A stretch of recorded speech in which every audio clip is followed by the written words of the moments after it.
What is up, everyone? Welcome to the FAA podcast. It was a very, very good weekend of football. Uh, Picks wise, bets wise, it was all good. He made some money. I did. I did make quite a bit of money. Anyways, it was a fun weekend though. A lot of good games, especially in college. Um, so let's get to it. I wasn't that impressed with the Friday games, other than I did get my lone wolf right on Arizona State to beat Utah. No one got this game right. Northwestern just shellacking Maryland in College Park, by the way. It was the turnovers, though. It's crazy. I think Maryland turned it over about 4 times in this game. Billy Edwards Jr. Did that twice. 54.9%, 296, a pick rushing touchdown, and a fumble. Jack Lausch for the Wildcats there, 55.6%, 203, 8 carries, 24 yards, a rushing touchdown as well. Maryland running back Roman Hemby, he led the game in rushing, 42 yards on 14 carries, 2 catches for 1 yard there. Northwestern, great night. Bryce Kurtz has had a couple good games back to back here for the Wildcats. 3 catches, 123 yards, lead the game in rushing there, or receiving. And then defensively, it's the touchdown score. Northwestern defensive lineman Aiden Hubbard, 1 tackle. It was a solo, 1 sack, 1 sack floss, and a 2-yard fumble recovery return for a touchdown. Northwestern plus 10.5 wins outright over 44.5. UNLV in a barn burner at Utah State, 50-34.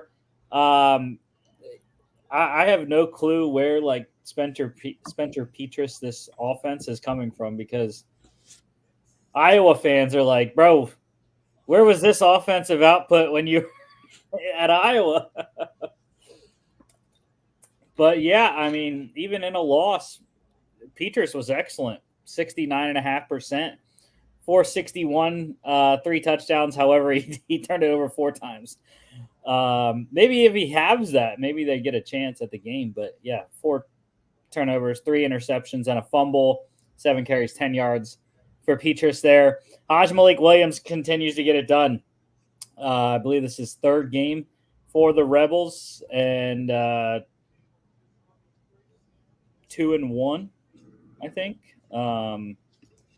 65%, 233, 3 touchdowns, 14 carries, 65 yards. The lone loss coming last week, in that really high scoring affair in overtime against Syracuse. UNLV got a big night from their running game. Jaden Thomas and Kylan James both over 100. Thomas 17 for 139, a touchdown. James 13 carries, 105, 2 touchdowns. Leading the game in receiving, Utah State wide receiver Jalen Royals. He's a sleeper, man. He's one of the biggest sleepers in the draft coming up. If you are looking on day 3, I would say right now, but I think he's produced enough that he could be a day 2 pick. 10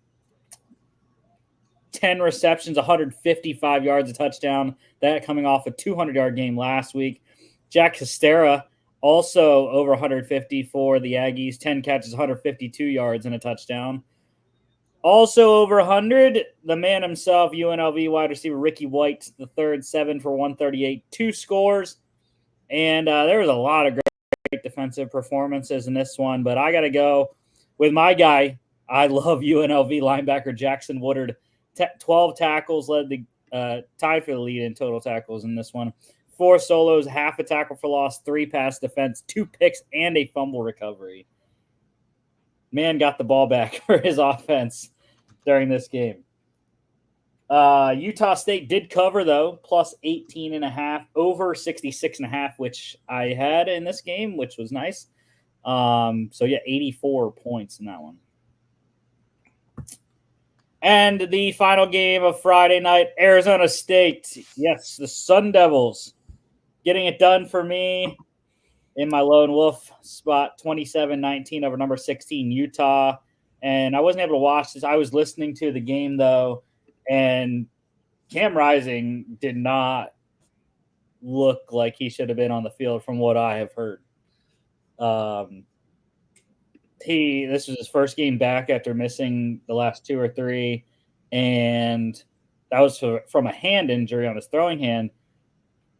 And he got hit pretty early in this game low, and he just couldn't drive off his back foot, his right foot there. So I thought it was a knee injury.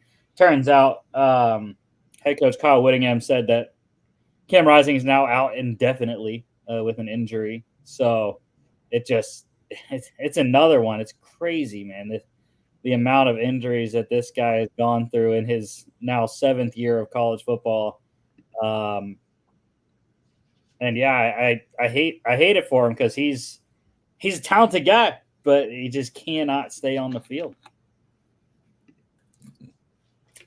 Rising though, 43.2%, 209, picks. Sam Levitt, 61.1%, 154, touchdown, a pick, 6 carries, 22 yards. He actually got dinged up in this game as well, but did come back later at the end of the first half and played the entire second half. But Jeff Sims, the Georgia Tech transfer, getting some work, completed one of his 2 passes for 13 yards, and he had a rushing touchdown in his work as well. But the man of the game was Cam Scattaboo. He is awesome. 22 carries, 158 yards, 2 touchdowns, 4 catches, 41 yards.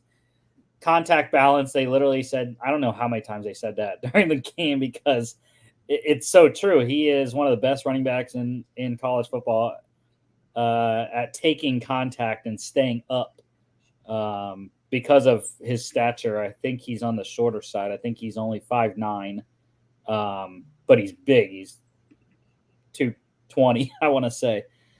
So packed in tightly, his body composition.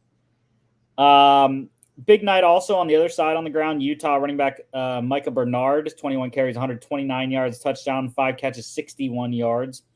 ASU wide receiver Jordan Tyson led the game in receiving, 5 for 84 and a touchdown. And defensively, I'm going to go with the tackles leader in this one, Sun Devils linebacker Caleb McCullough, 12 tackles, 6 solos, 1.5 tackles for loss, and 2 picks.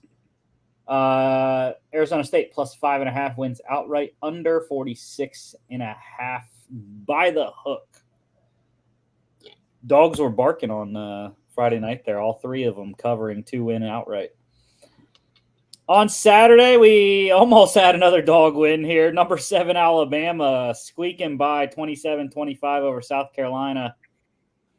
This one was in Tuscaloosa. They couldn't have the excuse like they had last week where they were in Nashville at Vanderbilt. This one was at home, and Gamecocks even got an onside kick that almost let them come all the way back, but they could not protect Lenora Sellers there at the end, and he got strip sacked at the end, and Bama recovered. But yeah, I mean, valiant effort for Shane Beamer's squad for sure on the road as a 19.5 point underdog. So, anyways, Bama, they're on shaky ground, I think, right now. People seem to have figured them out a little bit, anyways, even though they only do have 1 loss still. And your Heisman pick has been playing okay. He didn't play that great this game, though. No, probably his worst game. But I mean, he still got the ball in the end zone 3 times, so I'll take it. Yeah. Lenora Sellers, though, for the Gamecocks, 74.2%, 238, 2 touchdowns, a pick, 16 carries, 19 yards, 2 fumbles. Robbie Ashford also played sparingly. I think Sellers might have got dinged up in this one. Completed his only pass for 4 yards, 2 carries for 11 yards. And mentioned Milrow, 69.6%, 209, a touchdown, 2 picks, 18 carries, 36 yards, 2 rushing touchdowns. That's the one thing like that Bama and him he can rely on, if he's not playing well, 2 interceptions, run the ball, because that's what I think he's still relatively young in his career, that I think he's still a better runner right now than he is a passer. Rocket Sanders for the Gamecocks led the game in rushing, 16 carries, 78 yards, touchdown, 4 receptions for 25 yards. Alabama wide receiver Jeremy Bernard, he led the game in receiving, 4 for 89 and a touchdown. And defensively, big game for South Carolina edge rusher Kyle Kennard, 7 tackles, 6 solos, 2 sacks, 3 tackles for loss. South Carolina plus 19.5, covered easily, over 49.5. Number 10, Clemson, they continue to just demolish people. It's crazy, the turnaround that Clemson has had, just killing people the last 4 games. Really, actually, I think they've demolished everyone so far since they lost to Georgia. 49-14 over Wake Forest. Cade Klubnik was excellent. 75.6%, 309, 3 touchdowns, 7 carries, 30 yards. It doesn't get much better than that. Wake, Hank Bachmeier, 57.1%, 126, 2 touchdowns, 2 picks, and crazy. Hank Bachmeier now over 10,000 career passing yards in college football. Louisiana Tech, Boise State, and Wake Forest his stops so far. Michael Kern also played a little bit for the Demon Deacs, 2 of 8, 25% for 20 yards. Clemson running back Phil Maffa, over 100 in this game, 19 carries, 108 yards, 2 touchdowns, and a 3-yard reception. Clemson wide receiver Jake Brenningstoll, also over 100, receiving, 7 for 104 and a touchdown. 2-touchdown day for Clemson wide receiver Antonio Williams, caught 6 for 69 and a score, and he also threw a 28-yard touchdown pass. And defensively, I'm going to go with Clemson linebacker Wade Woodaz, 6 tackles, 2 solos, 1 sack, 1.5 tackles for loss, and a pass defensed. Clemson minus 21.5 covers, under 63.5 by the hook. We needed a field goal. Number 21, Mizzou, getting the offense right, 45-3 over UMass. This was in Amherst. They had to go to UMass to play this one. Didn't matter. I knew that UMass was going to get it done and cover for me, which they did. Brady Cook, Logan's Heisman, still, not great. 73.7%, 219, 2 touchdowns, 3 carries for 16 yards. It's always tough when you're in these blowout games, and I don't know. I still think you should be able to put up like a lot of stats, but Cook really didn't. They did run the ball very well, I will say that. So he didn't have to throw it a lot. Drew Pine also playing in this one, a late 3 of 5, 60% for 11 yards. The 2 quarterbacks for the Minutemen, Tyson Fomachan, 54.5%, 132, a pick, and Ahmad Haston completed all 3 of his passes for 10 yards. Mizzou running back Marcus Carroll, my guy, Georgia State transfer, 15 carries, 91 yards, 3 touchdowns, led the game in rushing. UMass wide receiver Jacoby Keeney James led the game in receiving, 6 for 80. And then defensively, I got to go with Mizzou safety Dalen Carnell, 5 tackles, 1 solo, 1 tackle for loss, and a pass defense. Mizzou minus 27.5 covered, easily under 53.5. Iowa 40-16 over Washington. Y'all let me lone wolf on the Hawkeyes as well. So that was nice of y'all to do that for me. You're welcome. Yeah, I figured, again, I thought Iowa was similar to some of the teams they played already, like Michigan, but Iowa actually has a quarterback, unlike Michigan. So I kind of figured, and they have a better defense than Michigan. So kind of figured Iowa would win this one, especially at home. Will Rogers for the Huskies, 64.7%, 195, touchdown, a pick, and a fumble. The freshman Damon Williams, he played a lot in this game as well. I don't know if Rodgers got hurt or what, but 75% for Williams, 71 yards, touchdown, 3 carries, 23 yards. I don't think they're going to bench Rodgers, though, unless he is hurt, even though Williams played very well. And he's a dual threat more than Rodgers is, but I don't think they're going to bench Rodgers yet. They would have to lose a lot. And I think they would have to be out of a bowl game in order for Williams to take over as a starter. But Cade McNamara, though, 57.1%, 108, 2 touchdowns. That's Iowa quarterback stat line. It's what you like to see there. Caleb Johnson continues to just dominate for the Hawkeyes. 21 carries, 166 yards, 2 touchdowns, 3 catches, 22 yards of receiving score, 3 total for Johnson on the day. Leading the game in receiving, Washington wide receiver Giles Jackson, 9 for 63. And defensively, I'm going with Iowa defensive lineman Aaron Graves, 5 tackles, 2 solos, 2 sacks, 2 tackles for loss, and a pass defense. Iowa minus 2.5 covers easily, over 41.5. Iowa almost by themselves. How about the Black Knights? Army is bowl eligible, and they are 6-0. They have the longest win streak. I don't know if they're tied anymore. I know I forget who they were tied with originally, but they are winning 10 straight games right now. Army is tied for the longest win streak in college football. 6-0, 44-10 thrashing of UAB.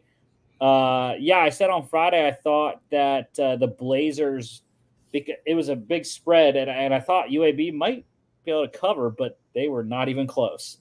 For the Blazers, though, it was Jalen Kitna. That man has reemerged after some pretty bad stuff going on when he was at Florida. Charges that he had against him. John Kitna's son, obviously, with the last name there. But 64.1%, 242, a touchdown, 2 picks. Bryson Daly just continues to dominate. 42.9% passing, 102, 1 touchdown, 12 carries, 136 yards, and 4 touchdowns, 5 total for Daly on the day. The freshman Dwayne Coleman, 0 for 1 passing, but 4 carries for 26 yards. Army running back Kanye Udo, just short of 100 for him, 17 carries, 97 yards, and a touchdown. UAB wide receiver Cam Shanks, he had a 100-yard day, 9 catches, 119 yards. And defensively, I'm going to go with Army defensive back Casey Larkin, 2 tackles, 1 solo, and 2 picks. Army, minus 25.5 covered, under 55.5. How about the Red River rivalry? It was not much of a rivalry in this game. Number 1, Texas, just crushing number 18, Oklahoma, 34-3. And gosh dang it, Oklahoma, man. I mean, we needed you. We needed you to do your job and score some points, because there were some people that had the over in this game. And Texas did their job. They scored over half of what we needed. Oklahoma just could not do anything on the day. I think they led this 3-0. I can't remember how it went, but yeah, I mean, it makes sense. They're unranked now because of the 2 losses, and Michael Hawkins just ain't working out. I was super shocked. Brent Venables did not go to Jackson Arnold in this game. Just for anything to get a spark, like to try something new and try to get someone in there different. He just kind of let the freshman flounder around in there and get beat up. But Quinn Ewers' first game back after missing about a month, and he was okay. Not that impressive, but 69% efficient, 199 touchdown, a pick, and a rushing touchdown. Like I mentioned, Michael Hawkins struggled, 63.3%, 148, 20 carries, 27 yards, and a fumble. And I mean, I don't know if that's something coaching philosophy wise, like you go to a freshman, kind of like in the NFL, when you go to a rookie, there's kind of like no looking back. But I feel like college is different. Like in college, you got to win at any cost. And if that means benching your freshman after you just benched your starter 2 games ago, I mean, especially against your biggest rival, I would think you'd have to do that. I don't know. What do you think, Jimmy? I think you just, like you said, you got to do whatever you can to win. And I think the problem with Oklahoma is I don't even think the coach knows what's going to put him in the best position to win. I don't think anyone knows. I think that's the struggle at this point. Like, who does give us the best opportunity? Because I feel like it's easy to say Hawkins doesn't and create this hypothetical where this guy can come in and immediately put you back on the map. But that's up in the air. And Oklahoma, I mean, sure, they lost, but they're 4-2. They're probably, if they're not still ranked, they're going to be just outside the top 25. They're unranked. They're unranked, so they're probably just outside top 25. They probably want to put themselves in the best position to stay ranked, get a pretty decent bowl game, maybe sneak into the playoffs if they get hot. It's easy to sit here and be like, oh, you got to go to the next guy, but who knows if the next guy makes any difference in becoming a winning team. Yeah. Brent Venables is a defensive coach by trade, so so he probably doesn't. Offensive coaches. He doesn't have a pulse on how an offensive unit wins. He knows how to create a defensive unit that wins, but it's not his forte to create offensive units. Yeah, maybe he's calling his old head coach there, Dabo Sweeney, and like, hey, how do these quarterbacks work here? Texas running back Quintravion Wisner, he was over 100, 13 carries, 118, touchdown, 4 receptions for 12 yards. Texas tight end Gunnar Helm, big day for him, 5 catches, 91 yards, lead the game in receiving and a touchdown.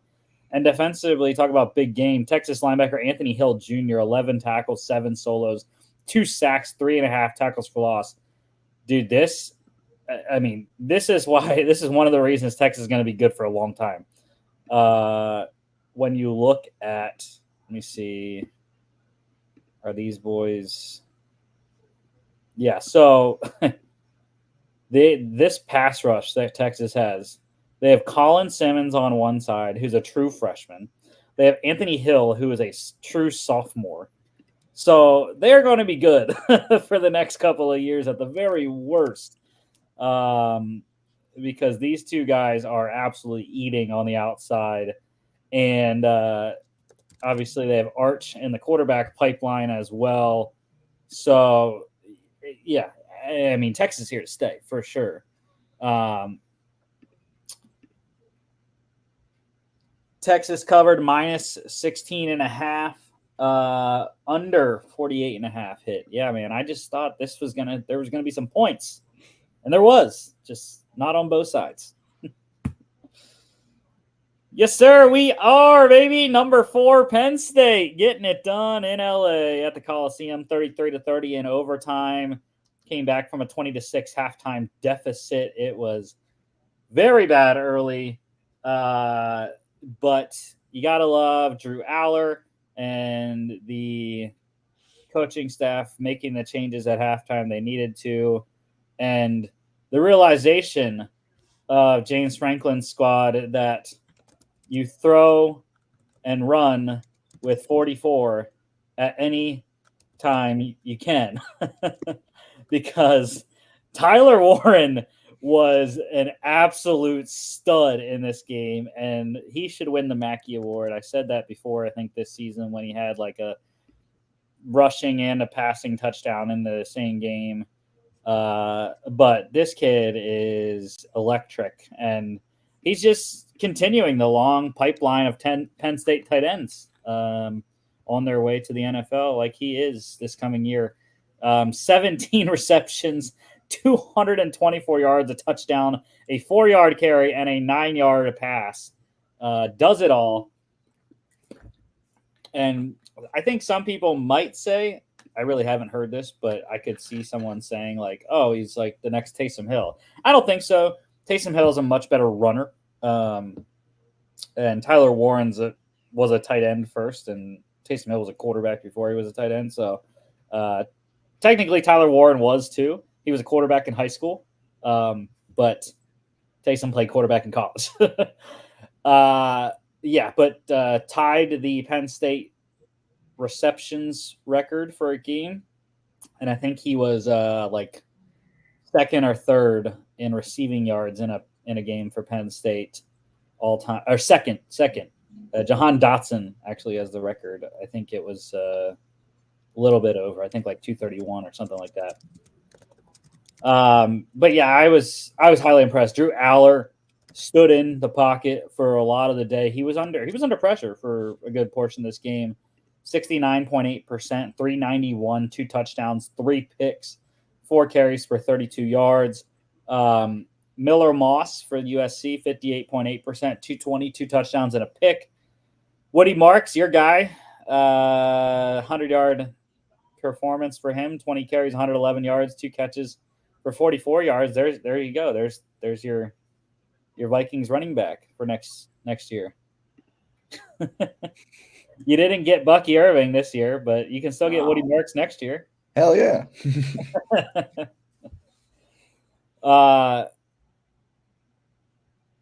USC running back Quentin Joyner, he had a 2-touchdown day, one on the ground, one through the air.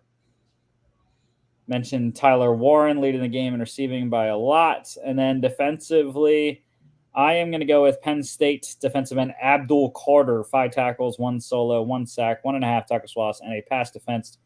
Please, Eagles. He is a guy that we need to keep him home. We need to keep him in Pennsylvania, bring him to Philadelphia, join all the other Penn State guys we have. Saquon will get him coached up and stuff, Yeah, need to keep him in Pennsylvania.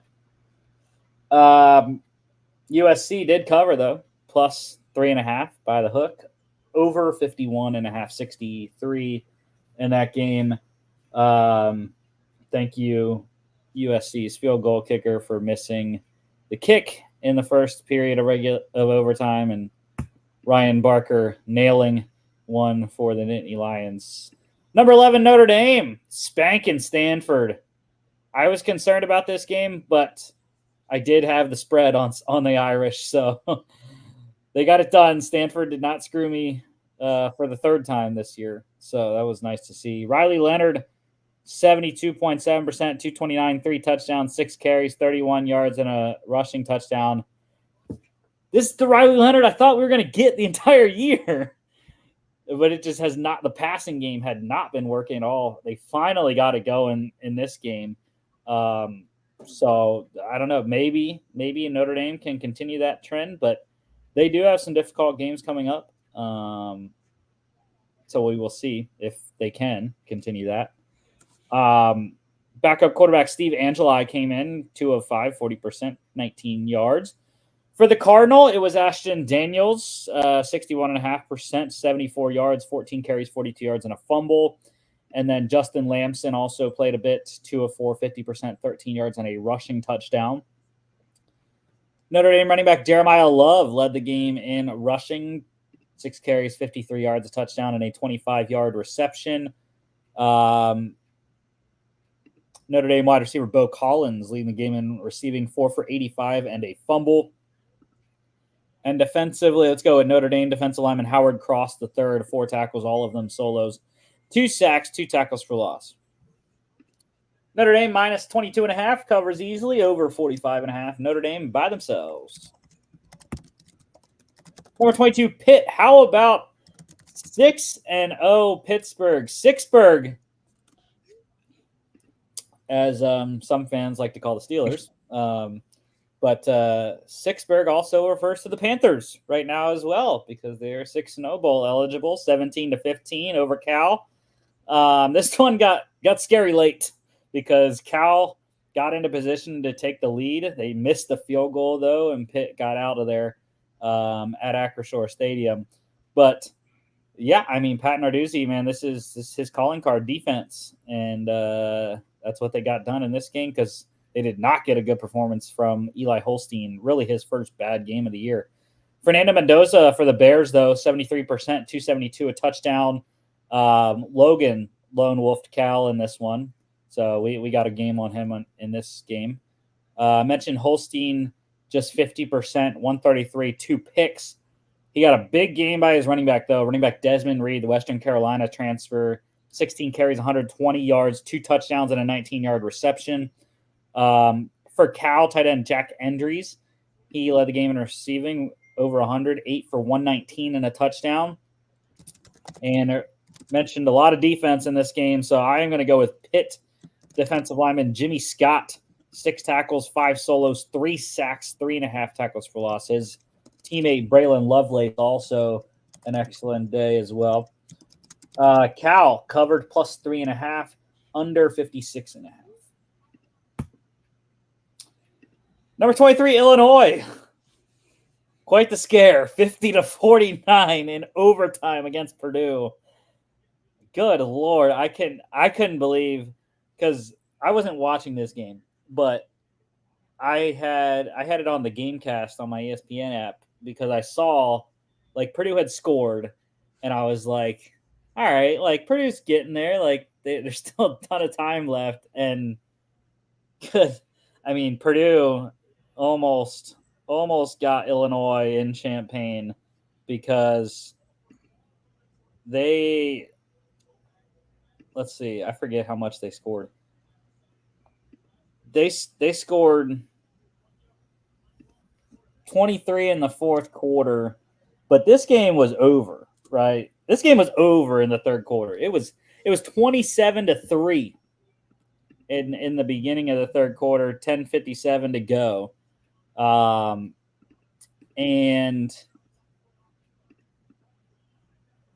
Purdue finished the third quarter by scoring 17 straight to get it to a 7-point game. Illinois went back up 14. Purdue answered back up by 12. Purdue answered with 8, actually. So they got it to a 6-point game. And then Illinois answered with 6, didn't get the 2 points. So it was a 12-point game. Purdue answered, got it to 5. Purdue took the lead 43-40 with 46 seconds left, which was crazy.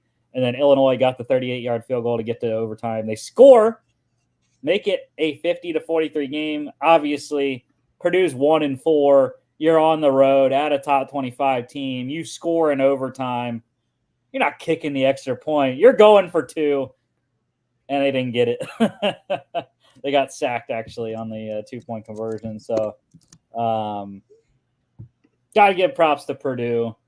Excellent game. Try to come back, but just falling short there in Champaign. Very small text because a lot of offense in this game. Luke Altmaier, I mean, this guy's been awesome. I mean, to be honest, I think he has the stats, and Illinois is 5-1. Altmaier, I think he could be a candidate for Big Ten Offensive Player of the Year, to be honest, just by the way he's been playing. 58.8%, 379, 3 touchdowns, 10 carries, 60 yards, rushing's touchdown, and a fumble. Ryan Brown, though, was outstanding for the Boilermakers. 69.2%, 297, 3 touchdowns, 17 carries, 118 rushing yards, leading the game for the Purdue quarterback. He got a 100-yard day from his running back as well, Devin Mockabee. 11 carries, 102 yards, touchdown, 3 catches, 31 yards, a receiving touchdown. 3-touchdown day for Illinois running back Josh McCray, 16 carries, 78 yards, 2 touchdowns rushing, 3 catches, 46 yards, a receiving touchdown. Purdue tight end Max Clare, over 100 receiving, 6 for 133. And then Illinois wide receiver Pat Bryant, also over 100, 4 for 104 and a touchdown. And defensively, it's a touchdown score at the bottom there. Purdue defensive end Will Helt, 3 tackles, 2 solos, 1.5 sacks, 1.5 tackles for loss, 16-yard fumble return for a touchdown. Purdue plus 21.5, easily over 46.5. Both teams by themselves, 99 points in a Illinois-Purdue game. Everyone saw that coming. I knew to hammer the under in this game. Absolutely. This was the easiest under I think I've ever hit because I hit it at 62.5. It ended up being 58.5 at close, but I was just like, dude, like this. If they played this game at South Florida, I believe they still played it at the home stadium. So I'm like, dude, they're gonna be on this absolutely drenched field in Tampa from the hurricane. Like, there's no way they're gonna score over 60 points in this game, and they didn't. Memphis 21-3 over USF. Pretty boring game, I think. Bryce Archie for the Bulls, 53.7%, 234 a pick.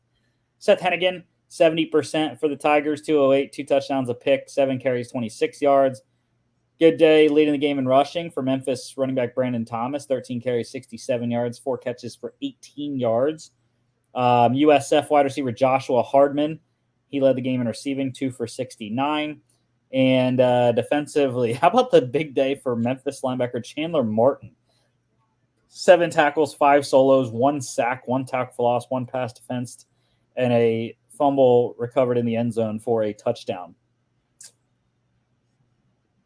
Memphis minus 10.5 covered, under 58.5, like I said.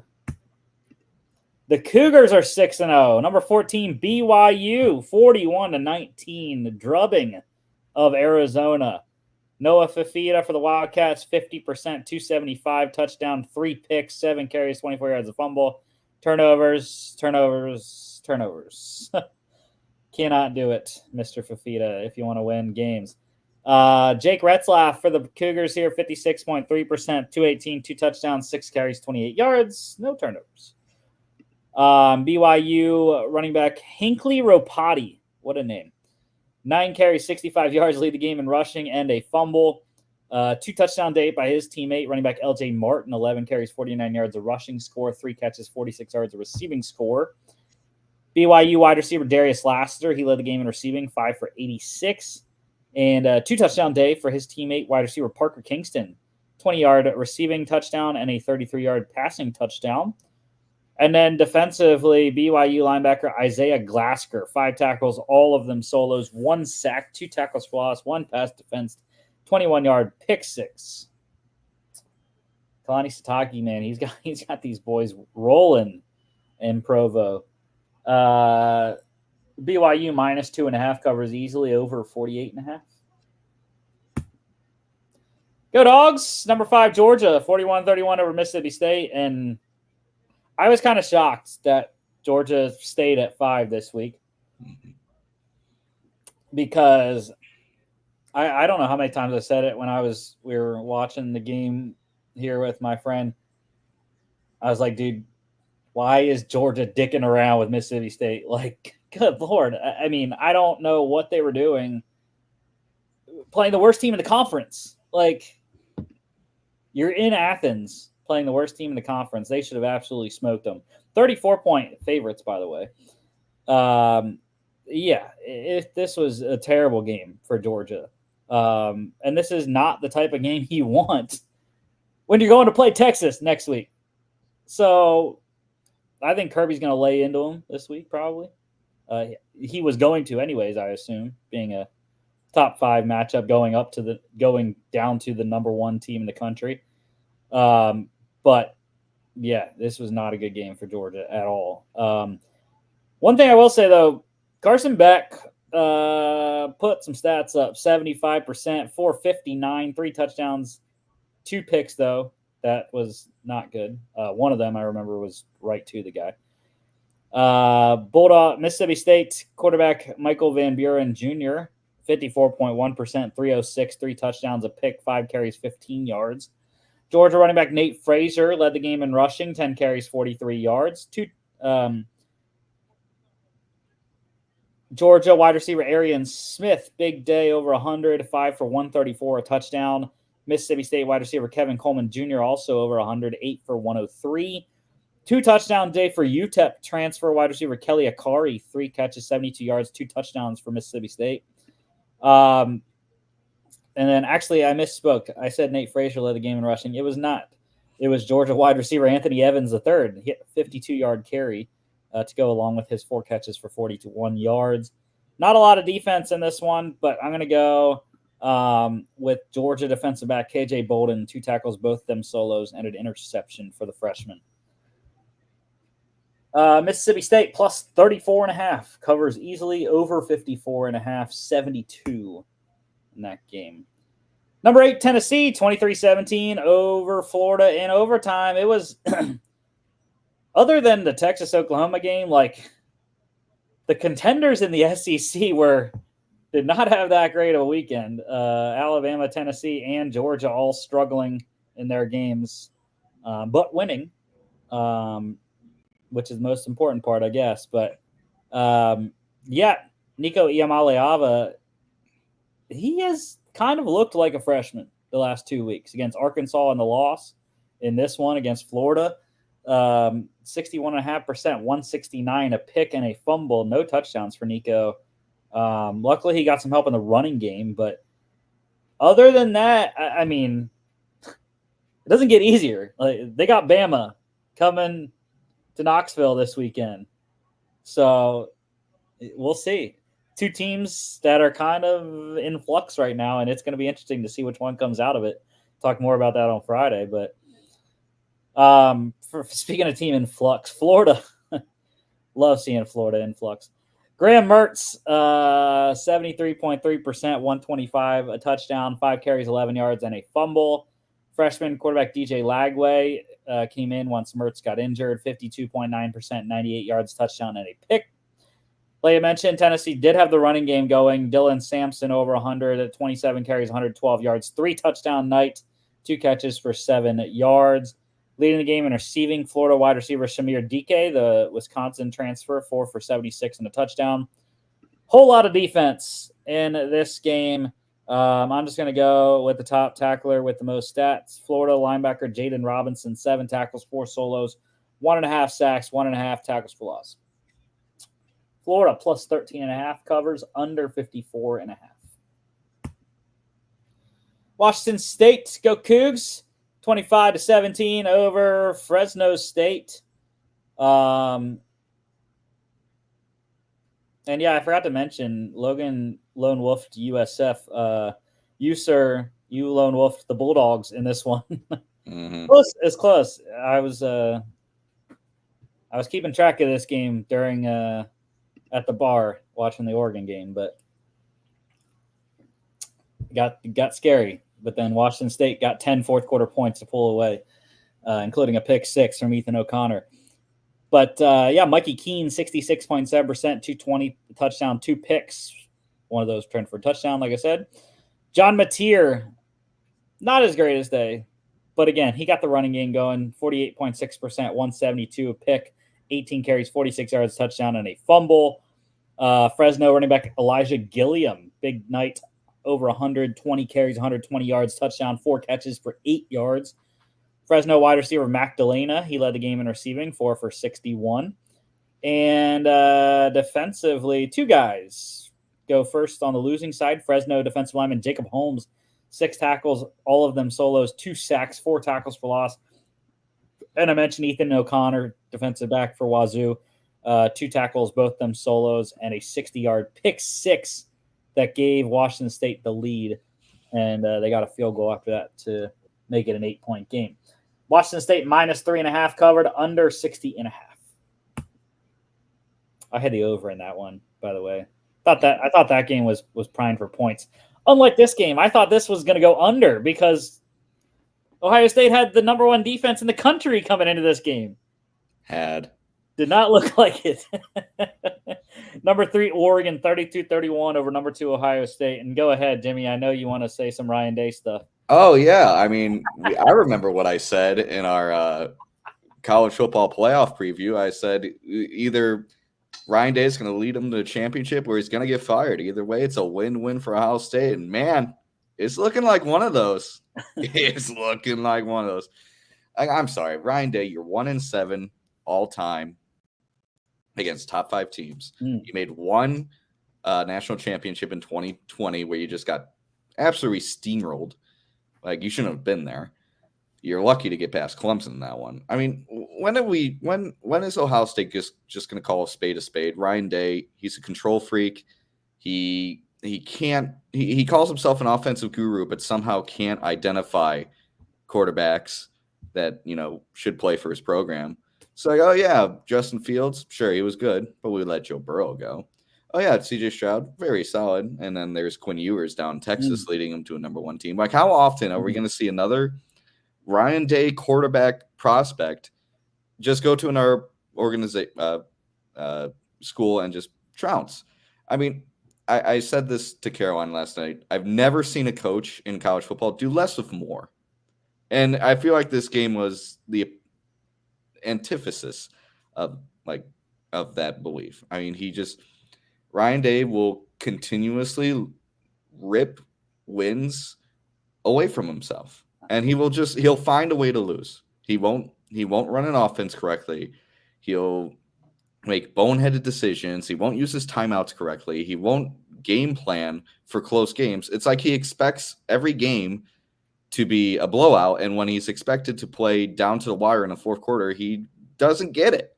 And don't get me started on that defensive coordinator and how he's done when he's asked to defend really good programs, because he simply can't. I think I saw something in the last, I want to say 4 or 5 games where this defensive coordinator has had to go up against top 5 programs. He's averaged like 480 yards given up per game.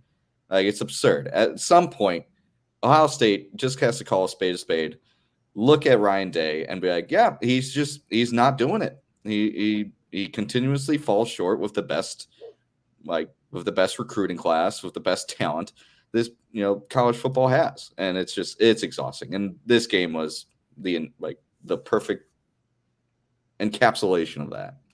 So yeah. Well, I'll give you one more quarterback, Jimmy. They're not ranked yet, but they are 5-1. Kyle McCord is at Syracuse. Yeah, it's crazy how he leaves Ohio State and figures it out and plays well. It's almost like Ryan Day has this cookie cutter offensive scheme that he needs quarterbacks to fit in instead of working towards quarterback strengths. And yeah, it's exhausting. It really is just exhausting. Yeah. I will say though, this was a very entertaining game, for sure. Back and forth most of the night, and Oregon ended up coming out on top. It was kind of almost a game where it was whoever had it last won the game, but Ohio State had it last, and they did not win the game. Atticus Sappington, the 19-yard game-winning field goal there. I was impressed. Dylan Gabriel, just a masterful performance against the Ohio State defense, 67.6%, 341. 2 touchdowns, 4 carries, 32 yards, and a rushing score. And Will Howard, he played good enough to win, really. I mean, 80% is tough. 326, 2 touchdowns, 9 carries, 13 yards. He even ran a one in. Not really known for running is Will Howard, but got one in this game. And then I think more impressive for Oregon was they were able to run the ball on the Ohio State front. Jordan James over 100 yards, 23 carries, 115 yards, a touchdown, 6-yard reception as well. TreVeyon Henderson was able to run the ball for Ohio State. Quinshon Judkins did not have a great night, also fumbled the ball. 100-yard games for Oregon, wide receiver Evan Stewart, and, of course, who else? The freshman, wide receiver Jeremiah Smith for Ohio State. Stewart, 7 for 149, a touchdown. Smith, 9 for 100 and a touchdown. Emeka Egbuka, also big night, 10 receptions for 93 yards and a touchdown. And defensively, I'm going to go on the Oregon side. Defensive end, Mateo Uyunglele, DJ's brother, 5 tackles, 3 solos, 1 sack, 2 tackles for loss. Oh, I thought you were going to go with a different defensive player. I was going to go Denzel Burke, the greatest Oregon asset. Burnt toast, man. This is a guy I thought could be a first-round pick. I was like, man, I thought if he was in the draft last year, if the Vikings stayed at 23, I was like, oh, I wouldn't mind him there. Now I don't want to see him in the 7th round. Yeah, he's had a very up and down career, from being awesome as a freshman, down as a sophomore, awesome as a junior, and now down as a senior. Mm-hmm. I think he's a senior. Yeah, Oregon plus 3.5 wins outright over 54.5, 63.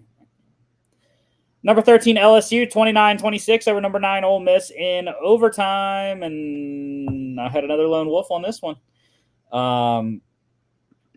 Tigers getting it done for me en route to a 3-0 lone wolf weekend in college football. Even though I was rooting for Ole Miss because they were the last leg in one of my parlays that would have won like $80. But as you know, I made up for that on Sunday. LSU quarterback Garrett Nussmeier, 43.1%, but he did quite a bit with that 43%. 337 yards, 3 touchdowns, 2 picks, 2 carries for 16 yards, including the game-winning passing touchdown in overtime. Jackson Dart, 57.1%, 284, touchdown, a pick, 15 carries, 27 yards. And again, the reason why I picked LSU, night game in Death Valley, that was my biggest reason. Time and place always makes a difference. And for 2, I just did not think that Ole Miss offensively was clicking on all cylinders right now. Jackson Dart, I feel like, has been up and down, and a very difficult road game against a good team. I just did not think they were going to be able to have the type of defensive performance that they had against Kentucky last week, because LSU is a much better team. Ulysses Bentley, coming out of obscurity pretty much. He had really not done a lot in his 2 years so far in Oxford, but 100-yard night for him, 11 carries, 107 yards, touchdown, 5-yard reception as well. Ole Miss had 2 100-yard receivers in this one, LSU with 1 as well. Caden Lee for the Rebels, 9 for 132. Trey Harris, 7 for 102 and a touchdown. And the LSU wide receiver Kyron Lacey, 5 for 111 and a touchdown. Defensively, this is tough. There's like 2 guys, but I'm going to go with the winning side there. LSU defensive end Braden Swinson, 8 tackles, 5 solos, 2 sacks, 2.5 tackles lost, 2 pass defense. Whit Weeks also, though, he was dominant at linebacker, 18 tackles, 10 of them solos, and the other stats as well. LSU plus 3.5 wins outright, under 64.5. Number 11, Iowa State is 6-0. Matt Campbell's squad going to Morgantown and winning 28-16 over West Virginia. Rocco Becht, 69.2%, 265, a touchdown. Garrett Green, 56.3%, 206, a touchdown. 2 picks, 10 carries for 87 yards. Iowa State running back Carson Hansen led the game in rushing, 20 carries, 96 yards, 3 touchdowns. 2 touchdown night for West Virginia running back Jaheim White, 12 carries, 46 yards of rushing score, 10-yard receiving touchdown as well. Iowa State wide receiver Jaden Higgins over 100, 6 for 102, lead the game in receiving. And defensively, I'm going to go with Iowa State linebacker Bo Goodwin, 2 tackles, both them solos, 2 tackles lost, 2 passes defense. And Iowa State minus 3 covers under 53.5. Number 18, Kansas State, 31-28 over Colorado. This was a pretty good game. I watched a lot of this one on Saturday night and thought Colorado might pull it out, but ultimately we're not able to, although they did help me win some money by scoring a late touchdown and covering the live plus 10.5. Thank you, Shedeur Sanders. But Shedeur actually played very well in this game. 85%. That's ridiculous. 388, 3 touchdowns and a pick. That is a winning stat line if I've seen one. but they were not able to do it. And I mean, it's been one of the main bugaboos for Coach Prime in his time in Boulder so far. One's the O-line, and two's no defense. So got to get that figured out at some point. KSU quarterback Avery Johnson, 65.2%, 224, 2 touchdowns, a pick, rushing touchdown as well. Taquan Roberson, the UConn transfer, he came in, played a little bit, 2 of 3, 66.7%, 14 yards. KSU, big night for running back DJ Giddens, 25 carries, 182 yards, 2 catches for 38 yards. And Logan lone wolfed the Buffs on this one en route to his 0-3 lone wolf weekend. I went 3-0. You went 0-1, and Logan 0-3.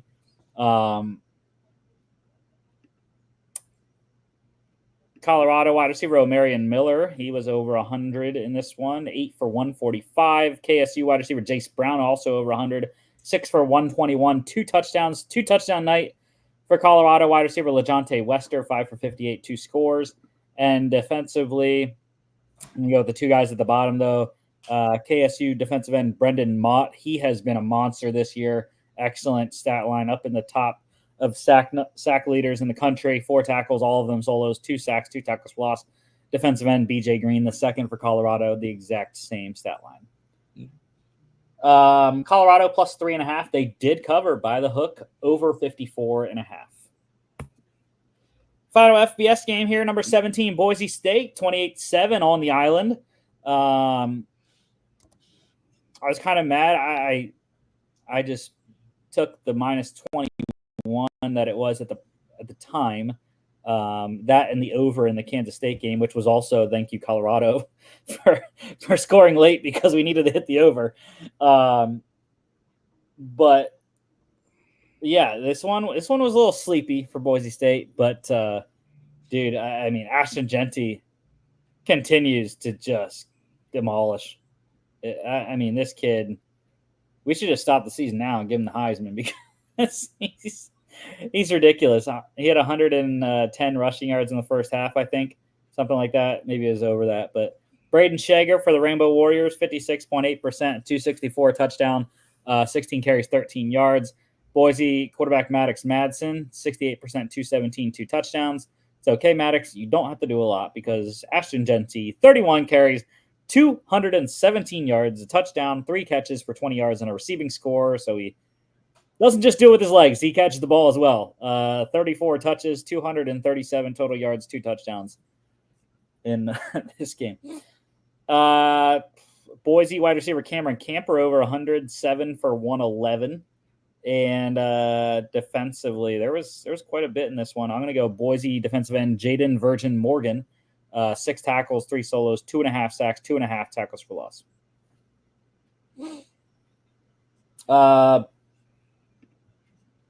Boise minus 20.5. They covered a by the hook and under 60.5 easily. FCS game of the week, number 3 Montana State demolishing number 7 Idaho, 38-7. Yeah, Idaho scored late to avoid the shutout. Otherwise, it was 38-0 most of the game. Jack Wagner for the Vandals, 47.8%, 134 touchdown and a pick. Tommy Malott was fantastic, 73.7%, 121, 2 touchdowns, 11 carries, 140 yards, 2 rushing touchdowns, 4 total for Malott.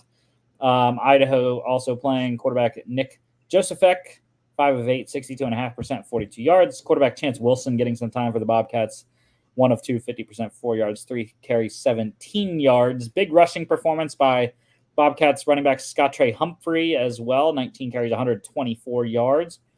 Idaho wide receiver Tony Harst, he led the game in receiving, just 3 for 48. And defensive players of the game, Bobcats linebacker Denny Uluilapaka Kepa. I don't know how to say his name. Uluilapaka. Sure. 1 interception. We'll live with it. And then his teammate, defensive back Rylan Ort, 1 fumble recovery.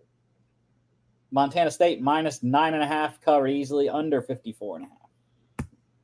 On to the NFL. London, second to last London game of the year.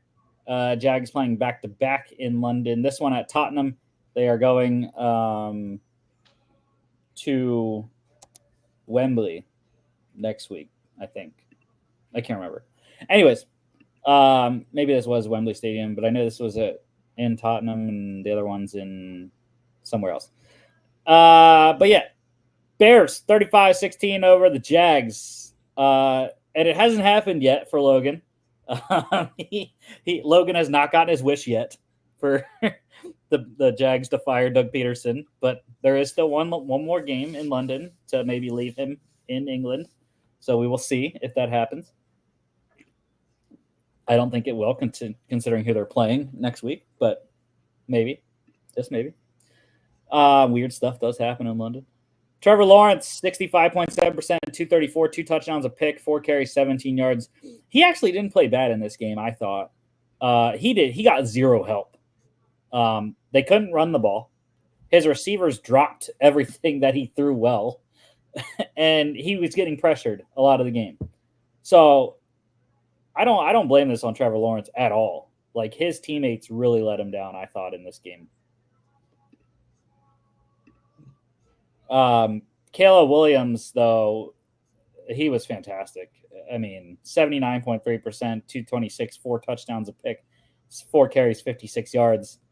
It's been a very steady build and development for Caleb Williams, but I think, like, it continues to just be like that on the trajectory because he's been playing outstanding football the last couple of games. As he should, against one of the worst defenses in the league right now. So the only thing, Caleb, you didn't throw touchdowns to the people I needed you to throw touchdowns to, sir. Like, where was DJ Moore? That was one thing I will critique for the Bears offensively. Like, yeah, like they got Cole Kmet involved, Keenan Allen was involved, and DeAndre Swift, but DJ Moore was nowhere to be found. I think he had 4 catches for 20 yards in this game. Like, it's crazy that he did not produce. Again, I thought DJ Moore would be a focal point in this game because of the defense they were playing. But yeah, it was really obscurity for DJ Moore in London. DeAndre Swift, though, he has been one of the best running backs over the last 3 weeks. Led the game in rushing, 17 carries, 91 yards, touchdown, 4 catches, 28 yards. Evan Ingram, over 100, 10 receptions, 102 yards on 10 targets and a fumble. He's the one guy that didn't let Trevor Lawrence down, other than he did fumble. 2 touchdown day for 3 guys in this one. Bears tight end Cole Kmet, Bears wide receiver Keenan Allen, and Jags wide receiver Gabe Davis, who should have had 3 touchdowns because he dropped one in the end zone early in the game. And defensively, a lot of good performances. I am going to go with the third guy there. Bears defensive end DeMarcus Walker, 4 tackles, all of them solos, 1 sack, 1 tackle for loss, 2 QB hits. Bears plus 1.5 win outright over 44.5. Go Birds, Eagles 20-16 over the Browns. Yeah, it was not great at halftime when it was 10-10 and former Eagle Rodney McLeod returned a blocked field goal to the touchdown. But the Eagles got it done against a staunch defense. We saw how much different this offense is when they actually have their people. A.J. Brown was fantastic. Devontae Smith scored. Lane Johnson was a standout, did not allow a pressure all day. And, yeah, I mean, totally different offense. The one thing that was bad for the Eagles was where the hell was Saquon? Like, he did not impact the game a lot. As you can see, he did touch the ball 20 times, but I guess it's kind of, should have known against the Browns defense, but 47 yards, led the game in rushing on 18 carries, 2 catches for 7 yards there. Not the typical day we've seen from Saquon in Eagles uniform, as this was the first game as an Eagle that he has not had 100-plus scrimmage yards. So kudos to the Browns defense for shutting 26 down. You want to talk about Deshaun Watson, though, don't you, Jimmy? Oh, who doesn't? I mean, should I invite my wife over to talk about Deshaun Watson? She's right over there. She's shaking her head because she knows. I would love to hear what Carolina. She knows this show would be taken off the air if she was allowed to talk about how much she loves Deshaun Watson. Is that right, sweetheart? I have nothing good to say. She has nothing good to say.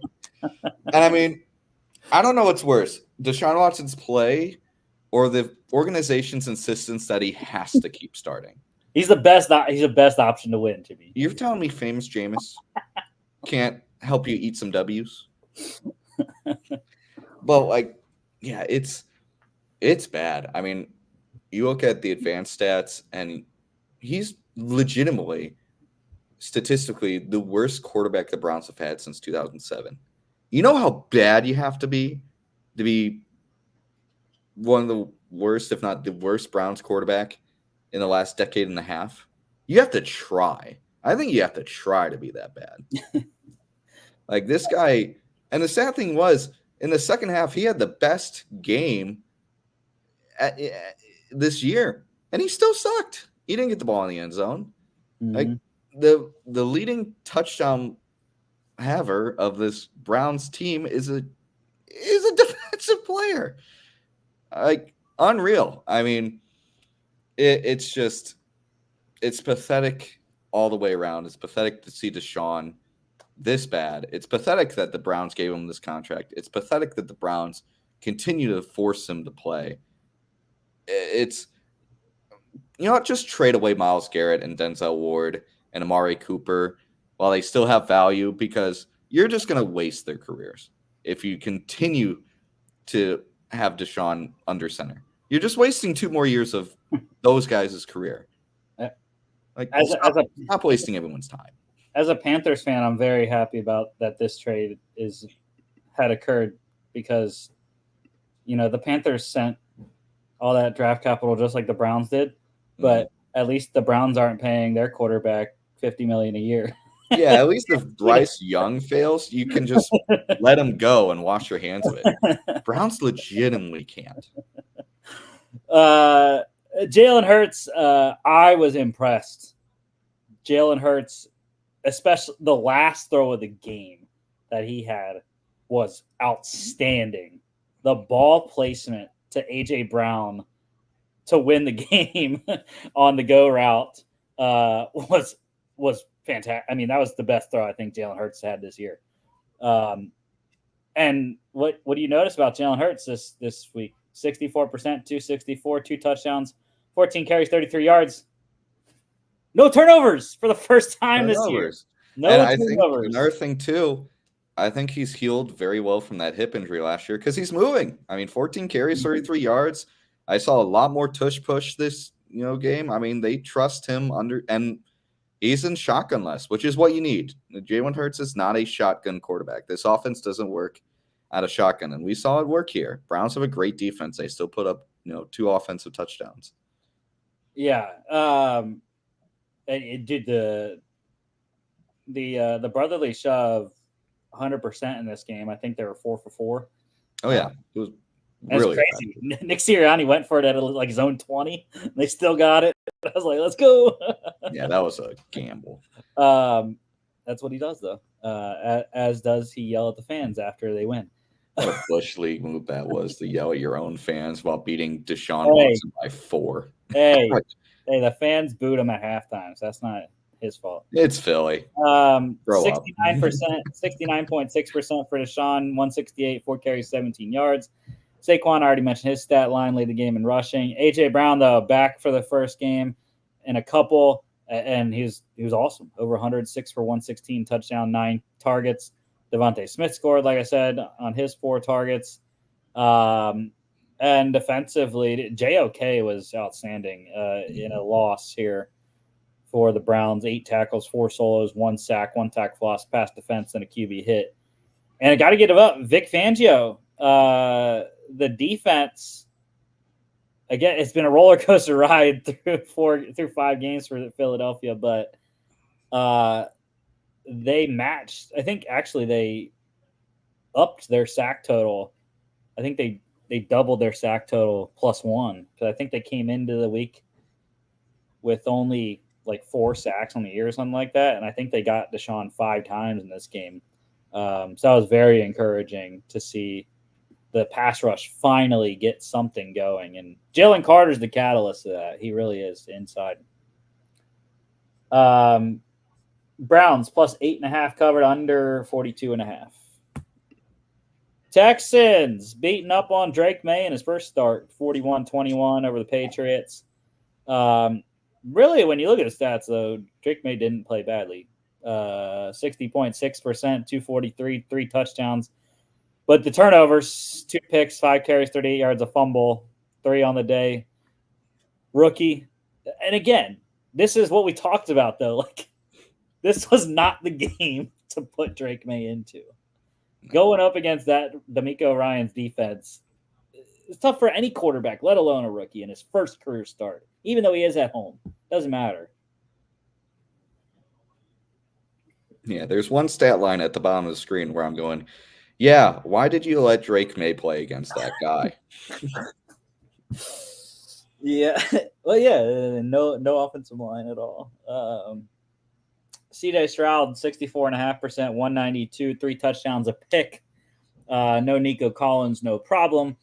Joe Mixon at 100-yard day, 13 carries, 102 yards, touchdown, 2 catches, 30 yards, a receiving score. Patriots wide receiver Demario Douglas actually led the game in receiving, 6 for 92, a touchdown on his 9 targets.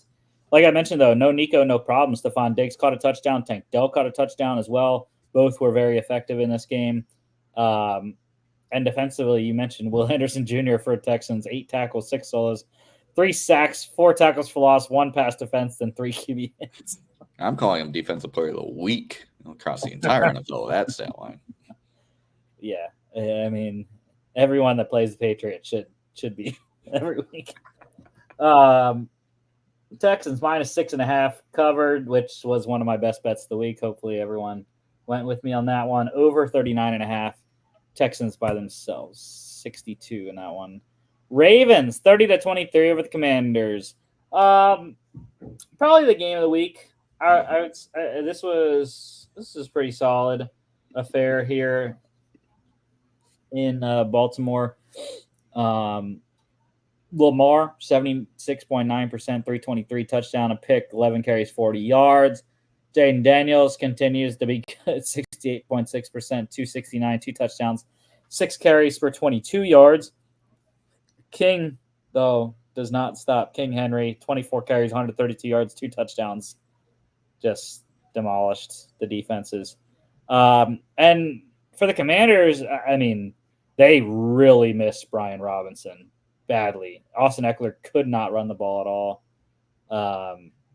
Got some good receiving work, but they couldn't run the ball. Jaden Daniels was their leading rusher at 22 yards.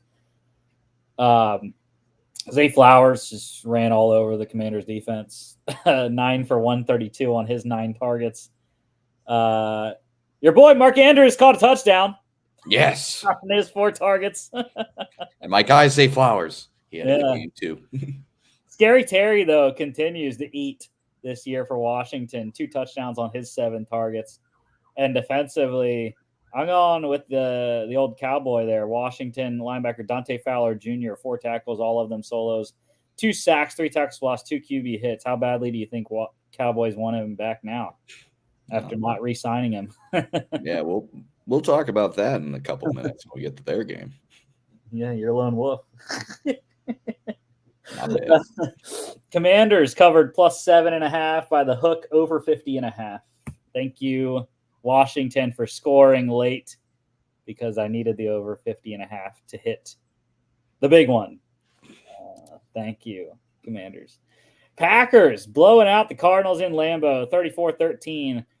Yeah, this was one of my best bets. I had Cardinals +5.5. I just thought the Cardinals were a good enough team that they could keep with the Packers, but the Jonathan Gannon defense was nowhere to be found in this game. Jordan Love shredded them. 68.8%, 258, 4 touchdowns, a pick, 5 carries, 13 yards. Kyler Murray was not great, 68.8%, 214 touchdown, 7 carries, 14 yards, and a fumble. Packers running back Josh Jacobs led the game in rushing, 18 for 62, 3 catches, 28 yards, and Cardinals tight end Trey McBride led the game in receiving, caught all 8 of his targets for 96 yards. 2 touchdown day for Packers wide receiver Romeo Doubs. And then defensively, I'm going to go with Cardinals corner Sean Murphy Bunting, 3 tackles, 1 solo, 1 pass defense, and a pick. But yeah, I don't really know where the Cardinals go from here. Marvin Harrison Jr. knocked out of this game with a concussion, and I mean they literally do not have anyone else. It's Trey McBride, like that's it. They don't have anyone else that is a difference maker on the outside for Kyler to throw to, and James Conner struggled to run the ball in this one. So they really could not do a lot on offense. Yeah, I mean, it felt like every time Arizona had any momentum, they would turn the ball over. Someone would fumble. Yeah, 3 fumbles. Yeah, that was rough. And I mean, weren't like 2 of the fumbles in Packer territory? I can't remember. Like, it was pretty ugly. I mean, not the kind of game you want going into Lambeau. Yeah, shout out to the NFC North, though. How about the Packers being 4th place? Dude, it's insane. Right? All 4 teams, 4 and 2 or better. It's ridiculous. It really is. First division since the merger to have all 4 teams with at least 4 wins through first 6 weeks of the season. Just the Vikings luck, right? You know, finally undefeated, good, and we can't pull away, dude. Vikings luck, man. We'll never escape it. I'm hoping, you know, with strength. The thing is, too, like you look at strength. They can pull away. They can pull away this week. Yeah. But I'm just hoping with strength of schedule, other teams go back to the man. I think the Vikings so far have played the 5th strongest schedule, so they've beaten good teams. Yeah, I think the Bears are literally like 31st in terms of strength of schedule. So Packers minus 6.5 covered, over 46.5 by the hook. Look at the small print on this one. Bucks 51-27 over the Saints, and I was getting pissed, bro, because I had the Bucks, as we all did, I believe. Yes, we all had the Tampa Bay. By the way, sir, you lone wolf the Cardinals. Yeah, that's why I didn't bring it up. I thought we were past that. Yeah, it was a 27-point second quarter for New Orleans to get them off and running. And everyone's like, whoa, Spencer Rattler. But it really wasn't him. They had a punt return touchdown. So anyways, but the Bucks eventually became the Bucks. They ground and pound this Saints defense. Mm-hmm. It was crazy. No Rachaad White, and this is why we don't need Rachaad White anymore for Tampa Bay. Although I was kind of mad. Didn't start Bucky Irving in a couple leagues. Ooh. 18.5 points later. Yep, on the bench. But I was shocked. Sean Tucker was lighting it up. Number 44 for Tampa Bay. Baker, though, 66.7%, 325, 4 touchdowns, 3 picks, 3 carries for 29 yards. Spencer Rattler, not bad, though, in his debut. 55%, 243, touchdown, 2 picks, 4 carries for 27 yards. Jimmy, tell me the Dodgers are about to hit a grand slam and take the lead in this game. Dude, I'm looking. I'm like, no way. No way are the Mets going to Met. A 6-0 lead, go away. That'd be crazy. But yeah, Sean Tucker, like I mentioned, massive game. 14 carries, 136 yards, touchdown, 3 catches, 56 yards, and a receiving touchdown.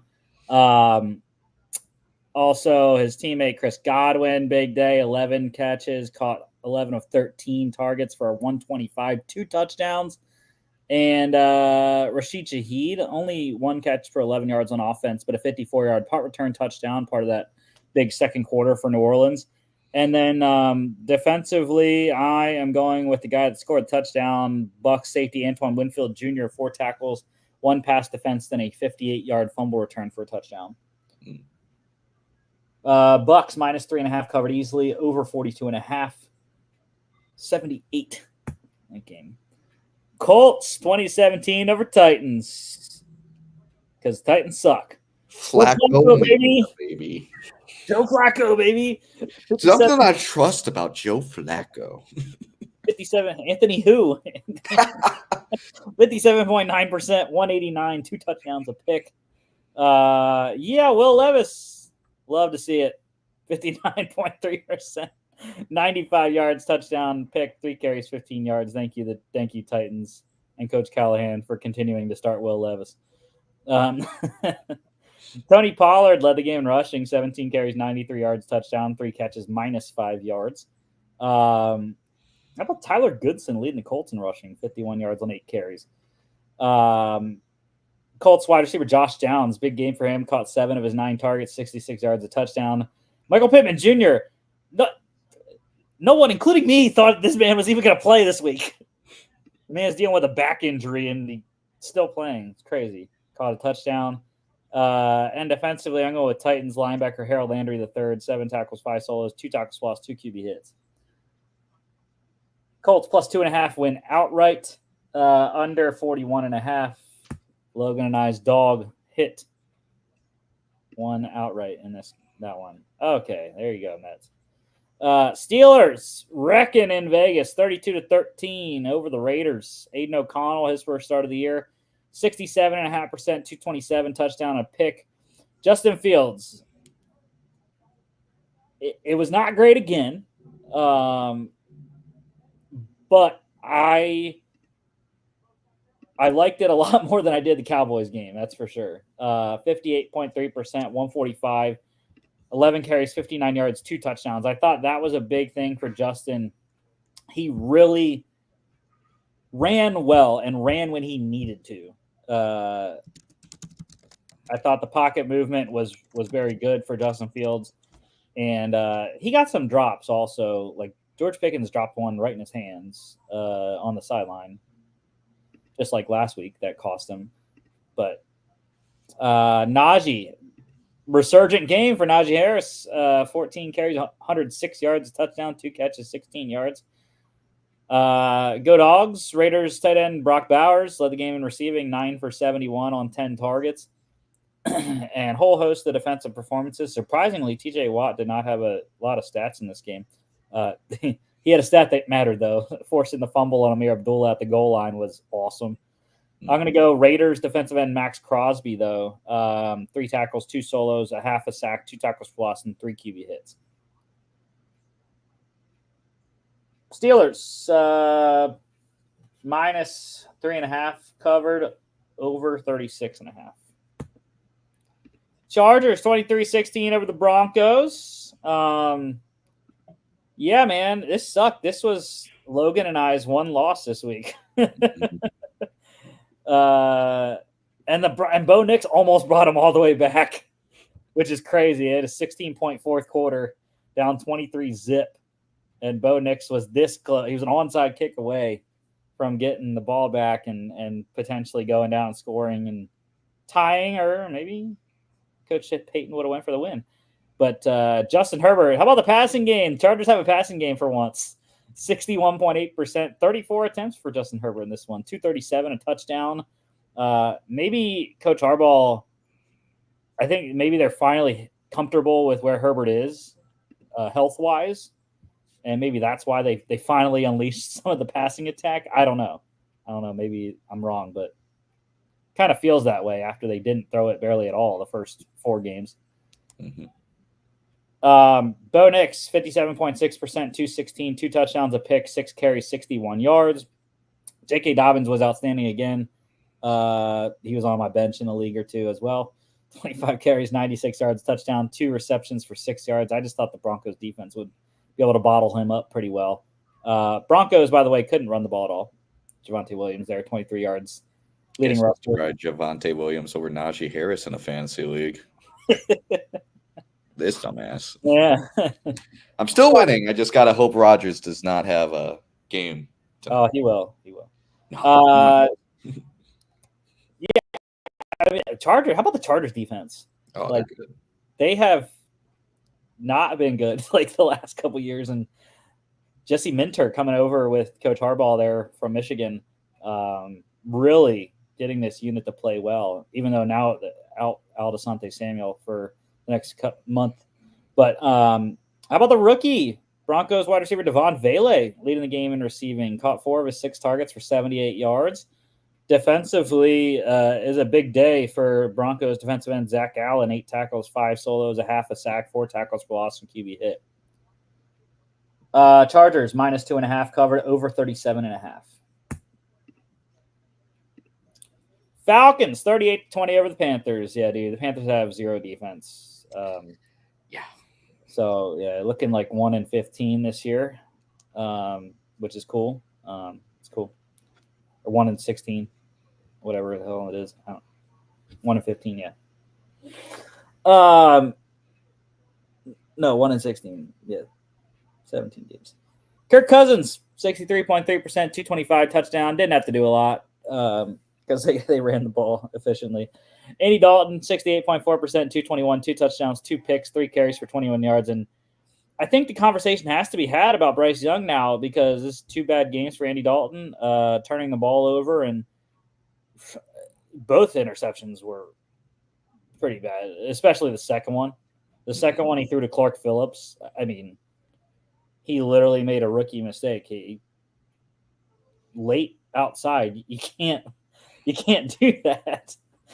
So yeah, I mean, it's going to be an interesting week in Carolina once again to see if the Bryce Young buzz comes back around. Tyler Algier, how about him leading the Falcons in rushing over Bijan? 18 carries, 105 yards, touchdown, 3-yard reception as well. Bijan did score twice, and I was kind of mad. They kind of benched Bijan there late in the game because they didn't want him to get more hits. You know, they wanted to rest him a little bit after a good day. But I was like, bro, I have Bijan in my DraftKings lineup. Like, I need you to give him a touchdown because Algier scored on that last drive they had. Listen, I know you get paid to make sure he's at the best of his ability every single week, but could you throw a guy a bone real quick and get him over 100 yards? Well, yeah. I mean, if he would have went over 100, that's a bonus on DraftKings fantasy. Just one run, 5 yards, then take him out. Oh, cool. Well, and then because I barely finished right out. I finished right outside like the pay positions, which kind of sucked. I had a lot of Falcons. I had Mooney, Drake London, Bijan, and Kirk all in the lineup. Chuba Hubbard continues. He is the bright spot for Carolina this season so far. Like, he is continuing to play well. Deontay Johnson actually has also been good. Caught 6 of his 10 targets for 78 yards, touchdown, lead the game in receiving. Drake London had 10 targets, caught 6 for 74 and a touchdown. And then defensively, I'm going to go with Falcons corner Clark Phillips III, like I mentioned. 3 tackles, 2 solos, 1 tackle for loss, 1 pass defense, and a pick. Thought it was going to be a pick 6, but Panthers got him down. Falcons minus 6.5 covered, which was not one of my best bets, I don't think. It should have been. It should have been in the place of the Cardinals. I don't know why I did that. Over 45.5. Here's your lone wolf with the Cowboys. Man, was I a little too ambitious for this one. Lions 47-9 against the Cowboys in Dallas. The home away split is ridiculous this year. Mm-hmm. Dallas is getting blown up at home every game. They got blitzed by the Saints, the Lions. Man, if only there was some sort of denominator, some sort of guy in charge of the defense, some guy that I just love so much. I can't remember. What's his freaking name? I think they played 3-3 home and away so far. Yeah. What's that Dallas guy's name that I just love? Oh yeah, Mike Zimmer. Oh yeah, the Ravens. The Ravens were the other team that Dallas made it close at the end, but They were losing 28-3. So yeah, I mean, I was happy. I was having a great time with this game as someone who had Lions money line. But and the crazy thing is, this game, like the Cowboys never even started. It was 27-3 start to the game for Dallas, and then at halftime it was 27-6. Yeah, I mean, it was 7-3 at one point, and then Dak threw that unbelievably awful underthrown interception into the end zone to Branch. And I knew the second I saw that throw, I was like, oh, this game is flipped. Like, that's a horrible throw in the red zone. That's a horrible throw into the end zone. You got CD, you got to throw it up and have him get up to get the ball. Even if you don't see the defender, you got to assume someone's there. But yeah, I saw that pass. I was like, well, this is going to flip. 7-3 after 1, 27-6 after 2, 37-9 after 3, and 47-9 finish. Crazy, the Lions didn't score any after it was 47-9 with 13-18 to go in the fourth quarter. And let me tell you, as someone that was facing both Gibbs and Jamison Williams in fantasy, thank God they took him out in the fourth. I was just mad that David Montgomery didn't get 11 receiving yards. Lost delay on that one, but it's all good. Yeah, Jared Goff, I mean, he was outstanding. 72%, 315, 3 touchdowns. Hendon Hooker actually got his first NFL action in the regular season as well in this one. Completed 1 of 2 passes for 19 yards. Dak Prescott, 51.5%, 178, 2 picks. Thank you, Jerry, for paying him all that money. Love you. Cooper Rush, 8 of 11, 72.7%, 46 yards, and he threw a pick as well. Montgomery, he led the game in rushing, 12 carries, 80 yards, 2 touchdowns, and a reception for 0 yards. CeeDee Lamb led the game in receiving, caught 7 of his 14 targets for 89 yards. And defensively, it's 2 guys, really, both on the Lions. Safety Brian Branch, 6 tackles, 5 solos, 2 pass defense to QB hit, and 2 picks. And then how about a big day for the big man, Aleem McNeil in the middle, 4 tackles, 2 solos, 2 sacks, 2 tackles for loss, and 3 QB hits.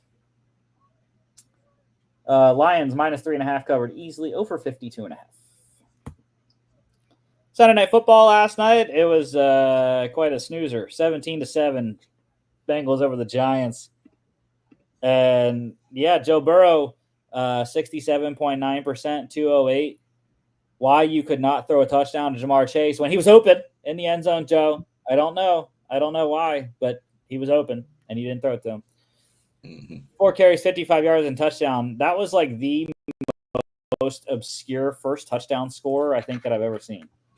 Joe Burrow on a long touchdown run. That was crazy. As me and my friend both had Jamar Chase first touchdown score. Yeah, Daniel Jones, 53.7%, 205, a pick, 11 carries, 56 yards. Kind of seemed like Coach Daboll was coaching for his job. The way he coached this game, I don't know how much time. I think it was about 4 or 5 fourth down attempts they had, and they got 3. I think I know they got 2 on the touchdown drive that Tracy converted, but I know they missed one early that ultimately didn't end up costing them because Zach Moss fumbled the ensuing Bengals drive. But yeah, I mean, I don't know if the Jets have any weight on what the Giants do in New York, but it kind of seems like it because Jets already fired their head coach.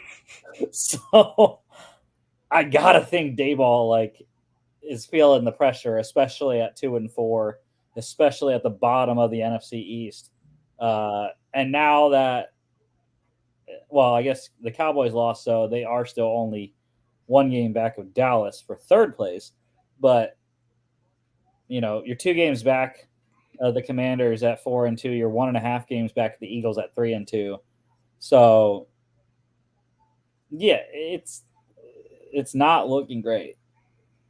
Kayvon Thibodeau on IR now for the defense. It's a lot of stuff, which the defense played very well in this game, but not enough. Chase Brown led the game in rushing for Cincy. 10 carries, 53 yards, touchdown, 2 catches for 11 yards. The rookie Tyrone Tracy scored. T. Higgins leading the game in receiving, caught all 7 of his targets for 77 yards. 7s are wild. 11 targets for the 2 Giants receivers each. Darius Slayton caught 6 for 57. Wandale Robinson 5 for 50. And defensively, I'm going to go with Bengals defensive end Trey Hendrickson. 2 tackles, both them solos. 2 sacks, 2 tackles for loss, 3 QB hits. Big night for B.J. Hill against the team that drafted him in the 3rd round a couple years ago as well. The Bengals -4.5 covered under 45.5. No breaking news. Nothing. The only thing I saw was Shaheed. Nothing that's paramount, though. We can say that in the injuries. Yeah. We did have a trade, though. Wait, we'll go college football news first. Bunch of big injuries in college this week. I mentioned Cam Rising out indefinitely. Florida quarterback Graham Mertz, he is done for the year with a knee injury. So DJ Lagway going to be going the rest of the way for the Gators. Tennessee linebacker Keenan Peely, big loss for the Volunteers defense. He is out for the year. ACL injury, probably torn ACL there. And then also big news for the Irish, Notre Dame corner Benjamin Morrison. He is done for the year. Hip injury that he's going to have surgery on. Trade, though. We had a trade today. The Seahawks getting some front 7 help. Defense tackle Roy Robertson Harris after a good game. He had a oh, my bad. That's not Roy Robertson Harris picture. I forgot to change that one. But that is Cam Thomas. But yeah, Roy Robertson Harris flying quite a ways. He has to fly from London to Seattle. That is a 10-hour flight. That is just ridiculous. Good luck, man. You're going back to the States. Like, good Lord. It's like 6 time zones. He's going back. That's crazy. But yeah, so Roy Robertson Harris going to the Seahawks from the Jags for a 2026 6th round selection. And I don't think it's I want to say I don't think it's an indication, but like, is this the start of the fire sale for Jacksonville? I'm not sure, but there's gonna be a fire sale and fire rings once they get back from London. I think they're really hating the fact that they have to be in London for 2 straight weeks. Well, Travis Etienne's the next guy to go. Unfortunately for Jacksonville, he got hurt, so his trade value is down right now because he's hurt. Yeah. Who else could realistically be traded? Christian Kirk has been a name in circles. And I don't really know. I don't think they would trade any of their pass rushers, but I think Trayvon Walker teams would call about him. Mm-hmm.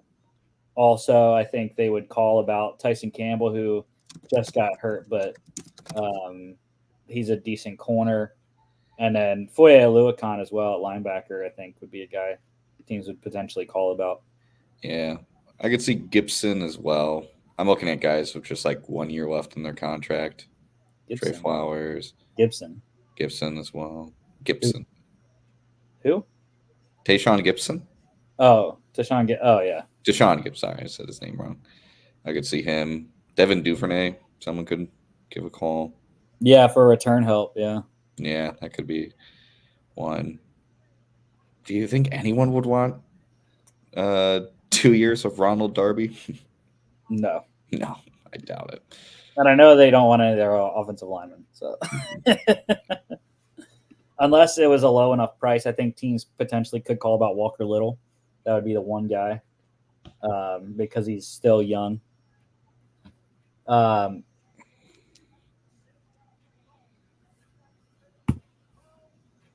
More NFL news. The NFL, Roger Goodell saying that holding an international Super Bowl is not out of the question anymore for the league. So that would be pretty crazy, having the Super Bowl in like London. That'd be kind of cool, I think. I don't know. I feel like it would be tough to sell though. Yeah, I feel like that'd just be something really difficult to sell to teams. Just be like, hey, you want to go all the way out? It's already a stressful 2 weeks for your team. You want to add more by going international? Well, I wasn't even thinking about the teams. I was thinking about the fans. True. Because, when we have these international games, it's always like all 32 teams are there's some fans of every single team there, right? But that's not what the Super Bowl is supposed to be. The Super Bowl is supposed to be you got fans of this team, you got fans of this team. And, we're going to go 50-50 on the stadium. And that's what we like with the Super Bowl. Like, you got fans of both teams there. So I think that's one thing I wouldn't like. Like, we don't need teams of the Jacksonville Jaguars at the Super Bowl. Like when the Chiefs are playing against whoever, who else. But yeah, I think that would be the hard thing. And also, like, you're already paying thousands of dollars for a Super Bowl ticket. And now you have to pay thousands of more dollars to not only pay your plane ticket to get there, wherever it is, but then I'm sure it's very costly also to get your reservations wherever you're staying. So that is also the increased travel expenses would deter a lot of people from going. I think that would normally go. Yeah, it's already very difficult for fans of teams in the Super Bowl to even go there. Putting in an extra hurdle on fans is just gonna be a headache. I don't think fans would like it. Even if you're a fan of a team not in the Super Bowl, I don't think you'd like it. And also, you gotta count for time zones. Like, how are you gonna? What time are you gonna air this game? Yeah, because the London game's played at 9:30 Eastern in the States, and it's around lunchtime, I think, in London, or afternoon when they play that. So I mean, if they start at 6 o'clock local time, that's like noon here in Central Time, United States. Right. That'd be a really tough on a lot of fans. I mean, do you want people on the Pacific Coast getting up at 10 a.m. for a Super Bowl? That's a really tough sell. Well, I start to drink at 8 a.m. anyways on the Super Bowl. So it's fine. Dude, come on. You can't drink all day if you don't start in the morning. Right. Well, yeah, you can't get sober if you don't stop drinking, right? Or you can't get hungover, I should say, if you don't stop.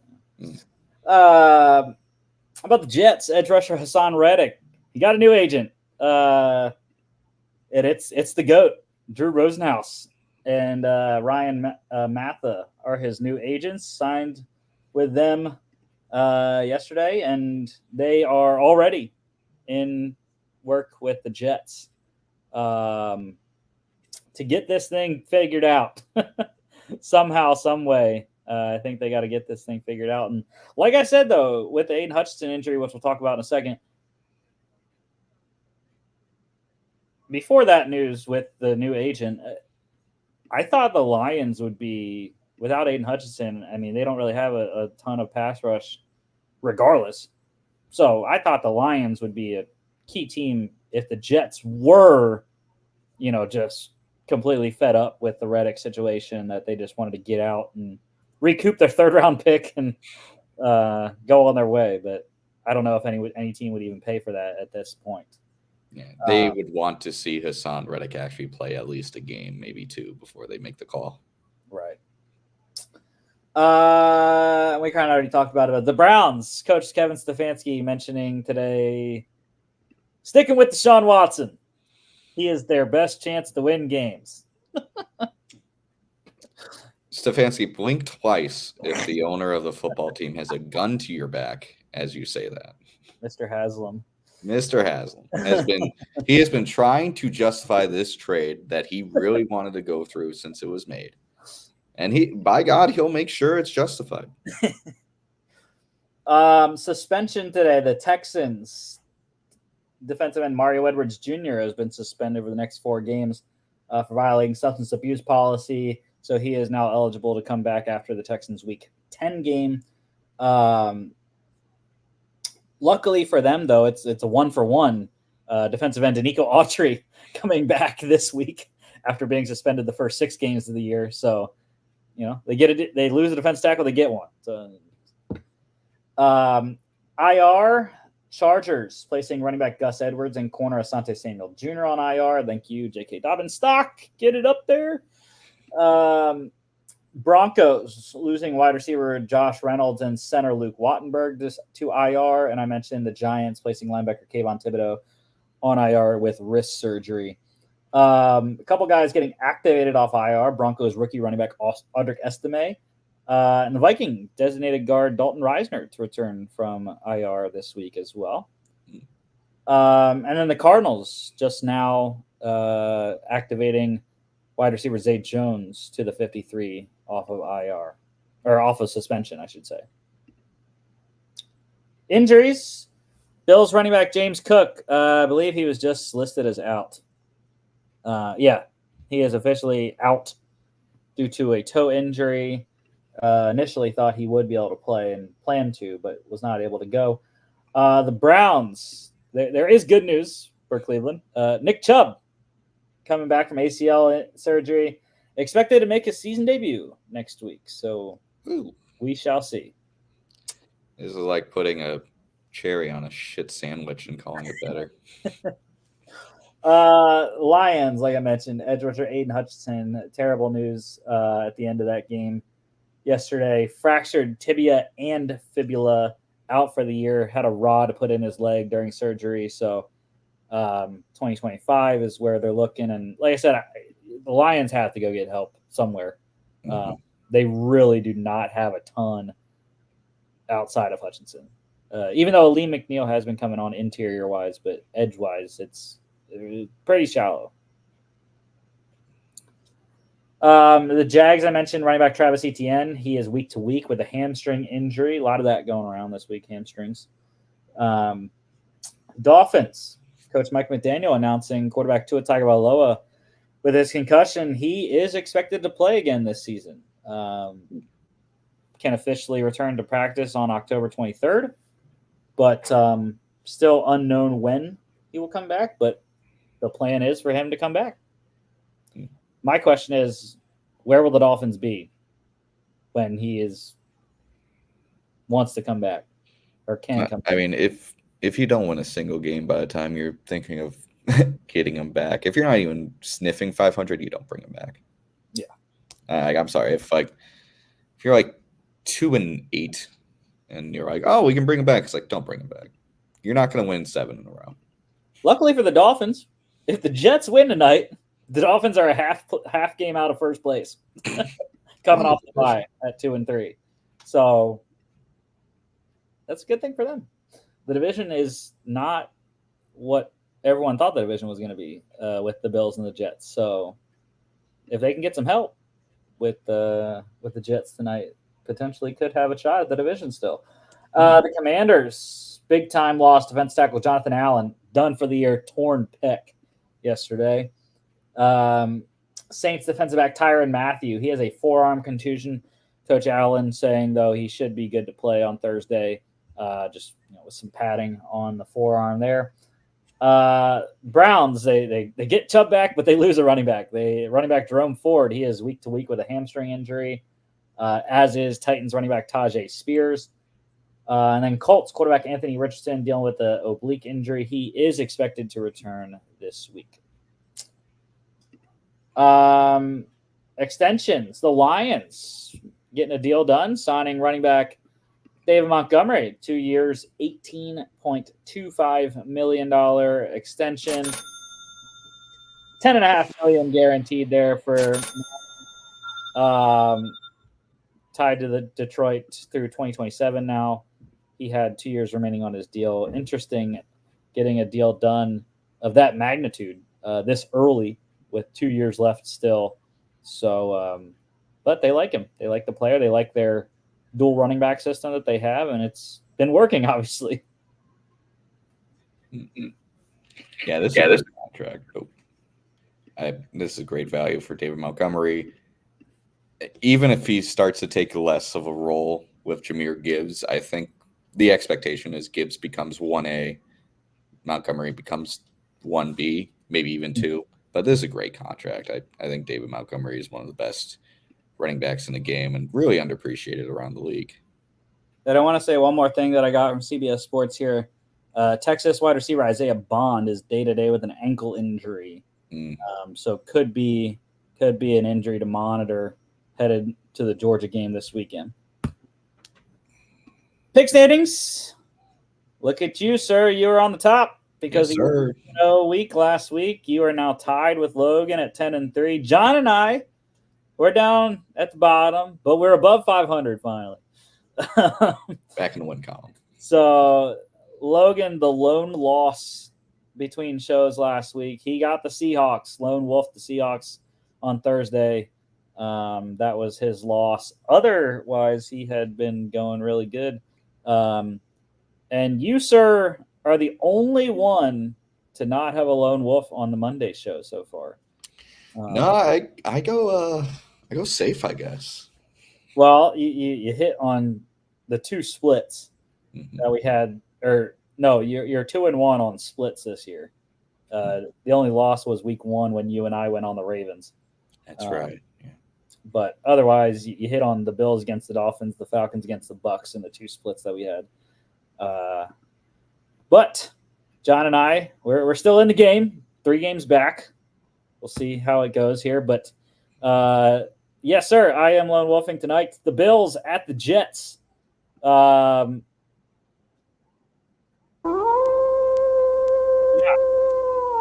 So I think coaching change galvanizes the squad.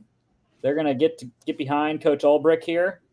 And I also believe that Aaron Rodgers is going to be able to have a good night against this Bills defense, which has not played that well this year, losing some starters. Matt Milano done for the year. Von Miller suspended. So it's going to be a tough battle, but I do think the Jets are going to be able to run the ball with Breece Hall and look for Alan Lazard. He's been having a good year this year, and he's got a great connection with Rodgers. I think he scores potentially in this game. No James Cook for Buffalo as well. Frank Gore Jr. activated off the practice squad. So it's going to be Ty Johnson, I believe, or Ray Davis and Ty Johnson are going to be the main backs, though. Frank Gore working in potentially a little bit there. But, yeah, I like the Jets, and I'm very scared because of – I don't know. Did you watch Sunday Night last night? I did. With the the primetime stats for the Jets and the Giants at MetLife is not great. But hey, you know what happened last time the Bills and Jets played on Monday Night Football? I do not. Wasn't that the Week 1 victory where Aaron Rodgers tore his Achilles, but Jets still pulled it out? Oh yeah, last year, yeah. Yeah, last year. You never know. Weird things have happened. Yeah. Hopefully the Jets Jordan Whitehead picking up Josh Allen off 3 times. Yeah. I mean, you're just hoping only one of the 2 things happens for the Jets tonight. That happened last year. Yeah, they got Tyrod. It's fine. It's a completely different offensive line. But yeah, you 3 are on the Bills. What you got on Buffalo wise? I just think they're going to recover from last week. I think they're going to come in just wanting to get back to the form that they know they have. I like the Jets defense a lot. I think this is going to be just an ugly game. I do like the Bills defense. The Bills defense, other than last week, has really impressed me. I think they have a really solid unit. And the Jets, I feel like the team's going to be galvanized, but I don't like their offensive play caller. You ask any Titans fan. It's Nathaniel Hackett's not calling plays anymore. No, it's the other guy. What's his name? Todd Downing. Yeah, ask any Titans fans what they think about Todd Downing. The pass game coordinator, QB's coach. Yeah, but last time he was in charge of an offense, the Titans had one of the worst in the league when he was calling plays. So I don't believe in him. Well, yeah. So I got my I got my question answered that I had in my head by Mr. Schefter here. Because that was one question I did have for the Bills: is Khalil Shakir going to play? And he is active tonight, so that's a big boost on Buffalo's side. But again, I think the Jets have a good secondary, and the Bills receivers don't scare me. Khalil Shakir's having a great year so far, but they got to play against Sauce Gardner, DJ Reed, who had 5 holding penalties against Justin Jefferson last week. But I think it's going to be fine. And the one area I would target, I think Dalton Kincaid is the guy for the Buffalo Bills tonight in passing game. I think he's got to have a good night if the Bills are going to have a chance to win. Total's 41.5. That's tough. That is a very difficult line. I would lean on the under just because it's a divisional game. 8:15 p.m. ESPN and ABC and ESPN. About an hour and 15 from now. And on Thursday, we got the Broncos at the Saints. Split again. This game was hard. So, hey, man, it is the Sean Payton revenge game. I am all for it. And plus, I cannot, in God's name, understand why the Saints are favored, whether they're at home or not, with a rookie quarterback in Spencer Rattler, while the Broncos have a rookie quarterback as well. They were drafted a million picks apart. And the Broncos had a better defense. So I think low-scoring game, Broncos get a win in New Orleans. Yeah, I think it's going to be low-scoring. My thing here is I'm thinking the Saints special teams, although with Shaheed. Oh, Rashid Shaheed probably. Yeah, well, Shaheed might be out. That might make it questionable. But the Saints special teams have been pretty solid all year. And, I mean, they did have a pretty solid offensive output against the Bucs. Not saying the Bucs have a great defense. In the second quarter. Yeah. But, I mean, they can score in bunches. You never know. But, yeah, I think this is going to be low scoring. I think it's going to be something like 17-13 or something. One of those Thursday night football games where why is this a Thursday night football game? Well, my thing is I will continue to pick against the Saints when I can find a matchup inside, because the Saints continue to not have Eric McCoy and Cesar Ruiz.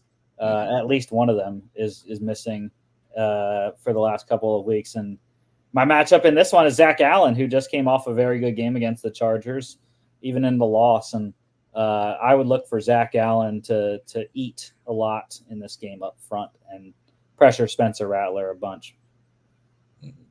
Plus, no Chris Olave as well, probably. Concussion yesterday. Would not expect him to be able to get back on a Thursday game.